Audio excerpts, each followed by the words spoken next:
Hello' everyone, মই জুৰি নতুন এটা ভিডিঅ' লৈ আকৌ আহিলোঁ আপোনালোকৰ মাজলৈ। আজি পিছে ছাগলী মাংসৰ ৰেচিপি এটা লৈ আহিছোঁ দেই। আৰু এই যোগাৰখিনি দেখিছেনে? আদা, নহৰু, ডালচেনি এই টুকুৰা আৰু এই তেজপাত, শুকান জলকীয়া আৰু পিঁয়াজখিনি একেলগে কাটি লৈছোঁ। লৈ পেলাই এতিয়া মই কেৰাহীটো কেৰাহী নহয় কুকাৰত বনাম আজি। একো মানে ডাইৰেক্ট মই তেল নিদিওঁ, তেলটো দিম অৱশ্যে পিছত দিম। কুকাৰটো বহাই এয়া মাংসখিনি দি দিলোঁ। একো নিদিয়াকৈ মানে তেল নিদিয়াকৈ মই মাংসখিনি বহাই দিলোঁ। তাৰপিছতে এয়া কাটি ৰখা পিঁয়াজখিনিও দি দিছোঁ। আৰু মই এই 3টা চাইজৰ কি যে হৈছে নহয়, আজি ফুল হৈ আছে, ইমান ফুল হৈছে। 3টা জোখৰ মানে ডাঙৰ চাইজৰ মই পিঁয়াজ কাটি লৈছোঁ। লগতে এয়া আদা, ডালচেনি, নহৰু যিখিনি মই গোটেইখিনি মছলা একেবাৰে দি দিলোঁ। আৰু এতিয়া আলুখিনিও দি দিছোঁ। আলুখিনি একদম গলি যায় নহয় মাংসত, মই তেতিয়াহে ভাল লাগে। সোৱাদ মতে এতিয়া জোখমতে নিমখ আৰু হালধিও দি দিলোঁ।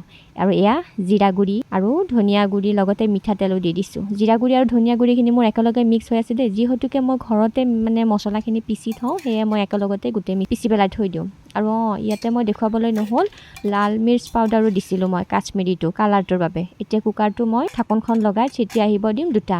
আৰু এইখিনি হয় মানে মই একাপ চাহো বনাই লৈছোঁ। আৰু দুপৰীয়াৰ মানে ভাতখিনি বনাওঁতে একাপ চাহ খাই লোৱাৰ অভ্যাস এটা আছে। একাপ চাহ খালেহে যেন মই মানে দুপৰীয়া ভাতকেইটা বনোৱাৰ এনাৰ্জি পাই লওঁ। অৱশ্যে গাখীৰ চাহে মোক বহুতখিনি এনাৰ্জি দিয়ে দেই। এতিয়া চাহকাপ খাওঁ মানে চাহকাপ খাব লওঁতে আহিল নহয় হুইচেলটো। এতিয়া চাহকাপ থৈ দি এয়া 1, 2টা হুইচেল মাৰাৰ লগে লগে মই থৈ দিলোঁ। পিনে মোৰ চাহকাপো খোৱা হ'ল। তাৰপিছত হুইচেলটো যোৱাৰ পিছতে কুকাৰটো ঢাকন খোলাৰ লগে লগে দেখিছেনে কি ধুনীয়াকৈ হৈ গ'ল আমাৰ মাংসখিনি।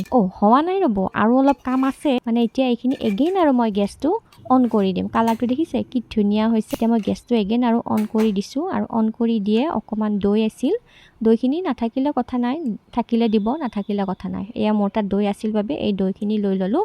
মোৰ ঘৰৰ দৈ হয় দেই, এগৰাকীয়ে মোক মানে দিয়ে আৰু আমাক গৰু গাখীৰৰ দৈ, সেইকাৰণে কালাৰটো বৰ ধুনীয়া দৈখিনি। আৰু এই দৈখিনি 2 চামুচ জোখত হ'ব। মই দৈখিনি এড কৰি দিলোঁ। এড কৰি এইফালে আকৌ ইণ্ডাকশ্যনত মই পানীটো গৰম হ'বৰ বাবে দি থৈ দিছিলোঁ। গৰম পানী এতিয়া এইখিনিত দি দিম। গৰম পানী দিলে তেতিয়া পটককৈ ভকভককৈ উতল আহে নহয়। সেই উতল অহাৰ লগে লগে মই ইয়াতে এতিয়া চাহী গৰম মছলাৰ পেকেটৰ যে আছে সেয়া দি দিলোঁ 1 চামুচ। দি পেলাই এতিয়া ঢাকনিখন বন্ধ কৰি দিলোঁ। আৰু হুইচেল 3টা মৰাৰ পিছতে আমাৰ ফাইনেল কালাৰ এইটো। এতিয়া দুপৰীয়াৰ সাঁজটো বাঢ়িম আৰু কেনেকুৱা পালে জনাব দেই। আৰু কেতিয়াবা কি হয়, আমাৰ কামৰ ইমান ভিৰ হয় নহয়, পটাপট মানে বনাব, মাংসতটো টাইম লাগে সকলোৱে জানে। এনেকুৱাকৈ বনাই পেলাই খাই চাবচোন। কুকাৰটো খোলাৰ পিছত যে কেনেকুৱা এটা গোন্ধ আহে। আৰু অল টাইম ফেভৰেট মোৰ পকা আম, এইখিনি থাকিলে আৰু লগতে মাংস, আৰু কিবা লাগে জানো? এয়াই আজি দুপৰীয়াৰ সাঁজটো। কেনেকুৱা পালে জনাব দেই। লগ পাম আকৌ আন এটি নতুন ভিডিঅ'ত। আজিলৈ আহিছোঁ, বাই।